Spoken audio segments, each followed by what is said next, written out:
بسم اللہ الرحمن الرحیم۔ آیت نمبر 153 جی علی قرأت اور کچھ ترجمہ ہو گیا، کچھ ترجمہ اور تفہیم اس لیے ایسے بلاغ کی جائے ہوئی بلاغ لمبا سے اس واسطے دو سے تقسیم کر دیتا۔ بسم اللہ الرحمن الرحیم۔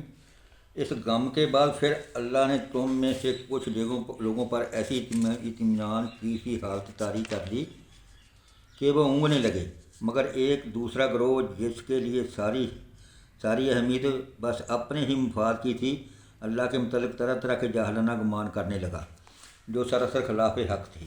یہ لوگ اب کہتے ہیں کہ اس کام کے چلانے میں ہمارا بھی کوئی حصہ ہے۔ ان سے کہو کسی کا کوئی حصہ نہیں، اس کام کے سارے اختیارات اللہ کے ہاتھ میں ہیں۔ دراصل یہ لوگ اپنے دلوں میں جو بات چھپائے ہوئے ہیں اسے تم پر ظاہر نہیں کرتے۔ اس کا اصل مطلب یہ ہے کہ اگر قیادت کے اختیارات میں ہمارا کچھ حصہ ہوتا تو جہاں ہم نہ مارے جاتے۔ ان سے کہہ دو کہ اگر تم اپنے گھروں میں بھی ہوتے تو جن لوگوں کی موت لکھی ہوئی تھی وہ خود اپنی قتل گاہوں کی طرف نکل آتے، اور یہ معاملہ جو پیش آیا یہ تو اس لیے تھا کہ جو کچھ تمہارے سینوں میں پوشیدہ ہے اللہ اسے آزما لے، اور کھوٹ تمہارے دلوں میں ہے اسے چھانٹ دے، اللہ دلوں کا حال خوب جانتا ہے۔ آگے تفسیر ہے تھوڑی یعنی ایک عجیب تجربہ تھا جو اس وقت لشکر اسلام کے بعد لوگوں کو پیش آیا۔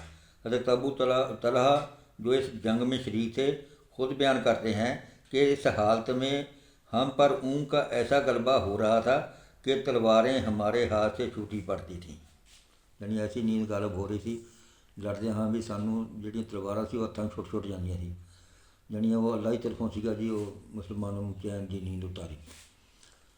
آخر دعوانا الحمد للہ رب العالمین۔ یا بری طرح جڑا قرآن پاک پڑھیا وہ داجر مینوں اور جن مسلمانوں نے سنیا انہوں سارے عطا فرمائی، اور ہمیشہ ہمیشہ سن قرآن پاک ترجمے نال پڑھن دی، اس ਨੂੰ سنن دی، سمجھن دی اور اس تے عمل کرنے کی توفیق عطا فرما، اور ہمیشہ ہمیشہ سن حضور اکرم صلی اللہ علیہ وسلم کی سنت تے عمل کرنے کی توفیق عطا فرما، اور بروز قیامت حضور اکرم صلی اللہ علیہ وسلم کی شفاعت دے ذریعہ اور اس قرآن پاک کی وساطت دے نال ساڈی بخشش و مغفرت فرمائی۔ واخر دعوانا الحمد